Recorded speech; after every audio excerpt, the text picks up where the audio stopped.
दीपक जी, प्रशांत किशोर की गिरफ्तारी एक दिखावा है या महज इसमें आपको लगता है कि वाकई में वो गलत काम कर रहे थे इसलिए पुलिस ने उनको गिरफ्तार किया?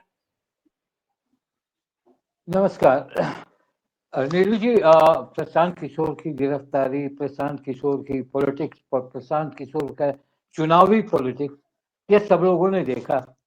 प्रशांत किशोर के बारे में हम लोगों ने बहुत बार बताया भी कि प्रशांत किशोर जो रणनीतिकार रहे बहुत सारे पार्टियों के, उसा एकाएक उनका मन आ गया कि अब हमको पॉलिटिक्स करना चाहिए। तो उन्होंने जो पॉलिटिक्स की शुरुआत की बिहार से, जन स्वराज में पदयात्रा और तमाम जो जो भी उनके एक्टिविटीज हुए, वो चुनाव की ओर उस समय नहीं ले गए, जाने लगे जिस समय वो कह रहे थे कि हम व्यवस्था की बात कर रहे हैं, हम लोगों को समझा रहे हैं, हम एक पार्टी बनाएंगे। जब वो 2 अक्टूबर को पार्टी लॉन्च करते हैं और लॉन्च करने के बाद तुरंत जब उन्होंने कार्यकारी अध्यक्ष का भी को भी वो इंट्रोड्यूस कराकर एक बात कहते हैं कि हम चारों उपचुनाव में हमारे प्रत्याशी खड़े हों। अब ये सवाल वहां से उठता है। तो ये सवाल गिरफ्तारी पर मैं आऊंगा, मगर जब वहां से उठता है, जब वो चुनाव लड़ने लगे, उनका अटैक ज्यादातर महागठबंधन पर हुआ, तेजस्वी यादव पर हुआ, नीतीश कुमार पर हुआ, मगर भाजपा की ओर नहीं हुआ। तो ये शक और शुबा उस वक्त से चल रहा था कि प्रशांत किशोर कहीं ना कहीं, जिन्होंने चाय पर चर्चा ऐसा नारा दिया था बीजेपी को, कहीं ना कहीं माइल्ड है बीजेपी। ये बात सही। और लगातार आपने देखा जिस तरह से उन्होंने वोट काटा। मैं एक एग्जाम्पल आपको बता रहा हूं। जहानाबाद जो 35 वर्षों से नीतीश कुमार चाह रहे थे कि मेरे कब्जे में आए, तो उन्होंने एनडीए के पक्ष में जो उन्होंने जो उम्मीदवार खड़ा किया, वो डिवाइड किया आरजेडी के वोट को, और वहां से 35 साल के बाद नीतीश कुमार को सफलता मिली और चारों सीट पर एनडीए ने जीत हासिल की। तो कहीं ना कहीं ये बात तो साफ जाहिर होती है कि वो कहीं ना कहीं मदद करने के लिए खड़े हुए। अभी उनकी इतनी औकात नहीं हुई कि वो सरकार बनाने की ओर अपने आप को बिहार में लाएंगे, क्योंकि हालांकि वो नकल कर रहे हैं केजरीवाल का। हालांकि केजरीवाल को भी उन्होंने सपोर्ट किया, केजरीवाल की इनका नकल कर रहे हैं। अब आते हैं ये गिरफ्तारी को लेकर। जब ये 2 तारीख की शाम 5 बजे से उस जगह पर अनशन कर रहे थे जो रिस्ट्रिक्टेड है, तो प्रशासन ने 2 तारीख को क्यों नहीं उनको उठाया वहां से? आज क्या जरूरत पड़ी 6 तारीख को? 6 तारीख को उठाने की, अगर वो गलत था तो 2 तारीख को उठा लेना चाहिए, 3 तारीख को उनको गिरफ्तार करना चाहिए। इधर पप्पू यादव का भी एक अलग, देखिए वहां चमकाने में तीनों दल हैं। तेजस्वी यादव शुरू से चमका रहे हैं, चमकाना राजनीति का एक पेशा है। पप्पू यादव का एंट्रेंस हो गया, इधर प्रशांत किशोर का। तो उन छात्रों के बदौलत सीढ़ी बनकर चढ़ना चाह रहे हैं प्रशांत किशोर। और आज मैं कहता हूं कि प्रशांत किशोर को 4 बजे सवेरे गिरफ्तार किया गया। ठीक है, पर यह भी बातें हुई कि वहां के डीएम चंद्रशेखर ने एक छात्र को भी पीटा, जिसके लिए कार्रवाई की बात सीटी कर रहे हैं। और ये भी दिखाया गया, बताया गया क्या प्रशांत किशोर को पुलिस ने भी मारा। इस तरह की चर्चाओं को लेकर प्रशांत किशोर बनना चाह रहे हैं बिहार में केजरीवाल। देखिए केजरीवाल को, हालांकि क्या है देखिए नीतीश कुमार, दीपक जी, असलियत क्या है? क्या प्रशांत किशोर को पुलिस ने पीटा भी था? आज सुबह सुबह 4 बजे वो गिरफ्तार तो हुए, लेकिन क्या उनको पीटा भी पुलिस ने? देखिए वहां पर पूरे पत्रकारों को जाने के लिए बैन था। गांधी मैदान में पत्रकार को अलाउ नहीं था जब गिरफ्तारी हुई।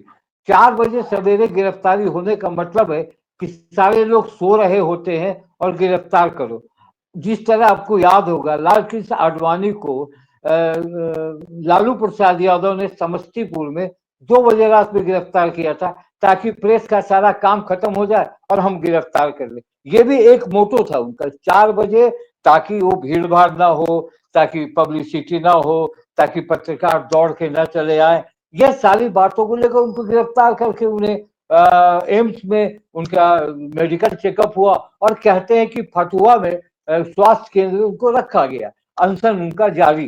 कहीं ना कहीं आप अगर मैं कहता हूं कि भाई प्रशांत किशोर पार्टी बना रहे हैं, बहुत लोग उत्साही भी हैं उनसे, ऐसा नहीं है कि उत्साही नहीं है, बहुत ऐसे वर्ग हैं जो चाह रहे हैं कि एक ऐसा विकल्प आए, मगर कहीं ना कहीं एक स्टिग्मा जैसे लगा हुआ है ओबीसी पर, वैसे अब इन पर लगता जा रहा है, इसलिए कि इनका जो किया हुआ काम वो सीधे सीधे फायदा दे रहा है एनडीए को।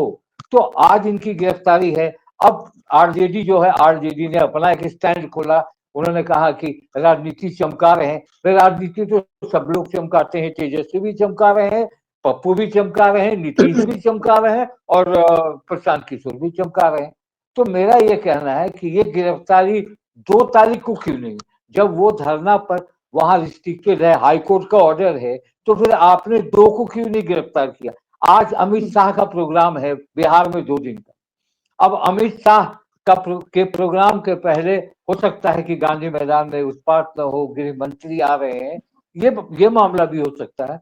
तो नीलू जी, मैं ये मानता हूं कि शुरू से एक विकल्प का होना बिहार में जरूरी है, और बिहार में एक विकल्प बनकर अगर कोई उभर रहा है, मगर उसके जो तरीके हैं, वो तरीके विकल्प के रूप का नहीं है, वो तरीका किसी को मदद पहुंचाने का। मैं दीपक जी के पास आती हूँ कि दीपक जी क्या कहेंगे इस पर, जिस तरीके से जो ये शुरू हुआ है, अब ये पूरा प्रशांत किशोर का चलन और प्रशांत किशोर को अरेस्ट किया गया है, क्या ये एक टर्निंग पॉइंट बन सकता है? और क्या प्रशांत देखिए किशोर अब इसमें, मुख्यमंत्री का सपना देख रहे हैं? सिंपल सवाल है, देखिए क्या प्रशांत किशोर इस आंदोलन के सहारे मुख्यमंत्री का चेहरा बनने की कोशिश कर रहे हैं? जी। देखिए हर लोग कोशिश करता है, हर लोग इस बात की ये सपने देखता है कि मैं मुख्यमंत्री हूँ, और ये कोई कह देगा कि प्रशांत किशोर 74 में जेपी आंदोलन की तरह जो गैदरिंग उन्होंने की थी गांधी मैदान में, वो कर देंगे, वो असंभव। वो उस समय जेपी को कोई सपना नहीं था, जेपी अपने लिए कुछ करना नहीं चाहते थे, तो वो जेपी का चेहरा नहीं है, 74 नहीं है, ये 74 का आंदोलन नहीं है। मगर हाँ, जिस तरह से कान में रुई ठोककर बीपीएससी बैठा हुआ, जिस तरह से बच्चों को लाठियां बरसाई गई हैं, जिस तरह से उन पर पानियों की बौछार की गई है, कलेजा दहलाता है। तो जो नेतृत्व कर रहे हैं उनको भी इस बात का ख्याल रखना चाहिए कि लाठी न चल जाए और उन पर गोली न चल जाए, इसका भी ख्याल रखना चाहिए। और मुझे यह लगता है कि छात्र बेचारे हैं, एक छात्र ने क्या कहा, हम नहीं परीक्षा देंगे, 5,000 लग गया, अब हमें पैसा नहीं है। कुछ छात्र गांव से आते हैं, तो ये सरकार को समझना चाहिए। और बीपीएससी का चेयरमैन जिस तरह से बात कर रहे हैं, वो बात कुछ छात्रों के माध्यम से बीपीएससी का घेराव कीजिए, और बहुत सही है। जो जितने भी कोचिंग इंस्टीट्यूट के खान सर हैं, सारे लोग का आह्वान होना चाहिए, और सारे लोग को एक साथ होना चाहिए, और कहिए, घोषणा कीजिए आप कि मुझे कोई पॉलिटिकल लीडर की जरूरत नहीं है, कृपया इसमें आप, कृपया किसी पार्टी के लोग हस्तक्षेप न करें, ये तो कीजिए, ये आप कर दीजिए ना। मगर आप कहेंगे कि नहीं प्रशांत किशोर बैठ रहे हैं या तेजस्वी दौड़ रहे हैं, यह ऑब्वियस है, कोई कह नहीं सकता, मान नहीं सकता रहमान साहब कि इसमें कहीं मेरी महत्वाकांक्षा नहीं है। हर एक आदमी की महत्वाकांक्षा होती है, बिना महत्वाकांक्षा के कोई इस शीतलहरी में बैठेगा गांधी मैदान में, कोई रोड रोक देगा। पप्पू यादव जिस तरह की पॉलिटिक्स कर रहे हैं, वो पॉलिटिक्स का मैं सपोर्ट नहीं करता, वो भी नहीं करता हूं।